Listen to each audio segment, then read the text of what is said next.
लेकिन मैं ग्रामीण विकास मंत्री भी हूं।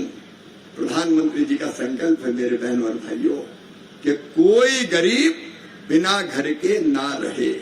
हर एक गरीब के पास कच्चा नहीं पक्का मकान होना चाहिए।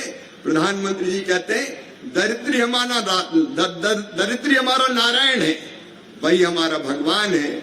उसकी सेवा कर ली तो भगवान की पूजा हो गई। और इसलिए संकल्प अनेकों है गरीबी दूर करने के। आज मैं उन सबके विस्तार में नहीं जाऊंगा, लेकिन एक संकल्प प्रधानमंत्री जी का है, हर गरीब को पक्का मकान। और उसके लिए प्रधानमंत्री आवास योजना बनी है। मैं देवेंद्र जी आपको फिर बधाई इसलिए देता हूं कि प्रधानमंत्री आवास योजना के अलावा भी आपने समाज के हर वर्ग के अलग अलग गरीबों के मकान बनाने की अनेकों योजनाएं बनाई है। चाहे हमारे एससी भाई बहनों, एसटी भाई बहनों या बाकी हमारे भाई बहनों, उनके मकान के लिए महाराष्ट्र सरकार भी अलग से प्रयत्न कर रही है। लेकिन प्रधानमंत्री आवास योजना के अंतर्गत हमारी कोशिश है।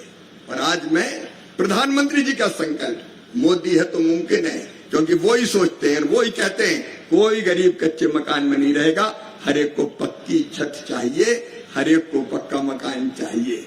और इसलिए तीसरी बार नरेंद्र मोदी जी के प्रधानमंत्री बनने के बाद हमने पहले ये सरकार तीसरी बार बनते ही प्रधानमंत्री जी के नेतृत्व में महाराष्ट्र सरकार को पहले हमने लगभग 6 लाख मकान गरीबों के 6,37,089 मकान ग्रामीण विकास मंत्रालय की तरफ से दिए थे। प्रधानमंत्री जी के आशीर्वाद से महाराष्ट्र से तो वो विशेष स्नेह करते हैं।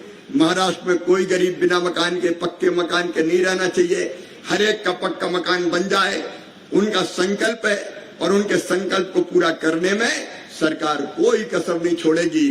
तो 6,37,089 मकान पहले मिले और आज प्रधानमंत्री जी के आशीर्वाद से देवेंद्र जी 13,29,678 मकान महाराष्ट्र को आवास प्लस योजना के अंतर्गत फिर से देने का काम किया जा रहा है। तो कुल मिला के एक ही साल में 19,66,767 मकान महाराष्ट्र को मिल रहे हैं। आज तक इतनी बड़ी संख्या में कभी किसी प्रदेश को, किसी सरकार से गरीबों के लिए इतने मकान नहीं मिले।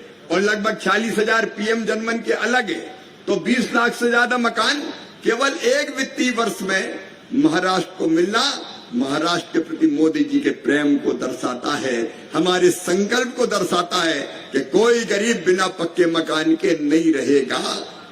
और मुझे पूरा विश्वास है कि देवेंद्र जी के नेतृत्व में 1 साल के अंदर ये मकान बन के तैयार हो जाएंगे, मकान बन के तैयार हो जाएंगे। और एक बात और, गरीब बहनों और भाइयों, मोदी जी जो कहते हैं वो करते हैं। इस संकल्प को जल्दी पूरा हम करना चाहते हैं। इस कार्यक्रम को, इस संकल्प को हम जल्दी पूरा करना चाहते हैं। देवेंद्र जी ने भी आपको बताया कि आवास प्लस के बाद भी कई गरीब ऐसे छूट गए थे जिनका नाम नहीं आ पाया था। और वो जब भी कभी हमारे दादा भी जाए क्षेत्र में, ग्रामीण क्षेत्रों में, तो माताएं बहनें आ जाती थी और ये कहती थी कि हमारा तो नाम ही नहीं है और अलग से नाम जोड़ नहीं सकते। इसलिए प्रधानमंत्री नरेंद्र मोदी जी ने तय किया कि एक बार आवास प्लस के मकानों के अलावा एक बार फिर से सर्वे किया जाएगा और उस सर्वे में जितने नाम छूट गए गरीबों के, जिनके आवास प्लस में नहीं थे, उन सबके नाम प्रधानमंत्री आवास योजना में जोड़े जाएंगे, ताकि कोई गरीब ना रहे बिना मकान के। और उसमें भी देवेंद्र जी 3 बदल हमने किए हैं। कई लोगों ने बताया कि पहले अपात्रता की श्रेणी में अगर किसी के पास टेलीफोन हो या 2 व्हीलर हो तो मकान पीएम आवास योजना की योजना में वो अपात्र हो जाता था कि इनको नहीं दिया जा सकता क्योंकि इनके पास तो 2 व्हीलर है। अब 2 व्हीलर तो आजकल सभी के पास है, कोई बिना 2 व्हीलर के रह सकता है क्या? आमतौर पर सबके पास 2 व्हीलर है और वैसे में अगर कट गए तो कई के नाम कट जाएंगे। और इसलिए यह तय किया है कि कि जिनके पास 2 व्हीलर और टेलीफोन होगा उनको भी प्रधानमंत्री आवास योजना के मकान दिए जाएंगे। लेकिन प्रधानमंत्री आवास योजना में ये नियम था एक कि 10,000 रुपया से ज्यादा आमदनी है तो फिर वो आवास के लिए पात्र नहीं होंगे। हमने सोचा लखपति दीदी तो कटे ही जाएंगी और कई सोचेंगे कि मकान नहीं मिलेगा तो काहे को लखपति बनो। लेकिन अब तय कर लिया है कि 10,000 नहीं 15,000 रुपया महीना तक भी जिनकी आमदनी होगी उनको भी प्रधानमंत्री आवास दिया जाएगा, उनका नाम भी जोड़ लिया जाएगा। और किसान भाइयों 2.5 एकड़ तक की सिंचित जमीन और 5 एकड़ तक की असिंचित जमीन जिनके पास होगी उनको भी किसानों को प्रधानमंत्री आवास योजना में जोड़ लिया जाएगा। शेतकरी का मकान भी बने, किसान का मकान भी बने, वो भी आगे बढ़े। बनना चाहिए कि नहीं बनना चाहिए? और इसलिए फैसला भी किया है। इसलिए नया सर्वे अब आपने शायद प्रारंभ करवा दिया होगा, नहीं तो अब होगा प्रारंभ, अभी होगा प्रारंभ।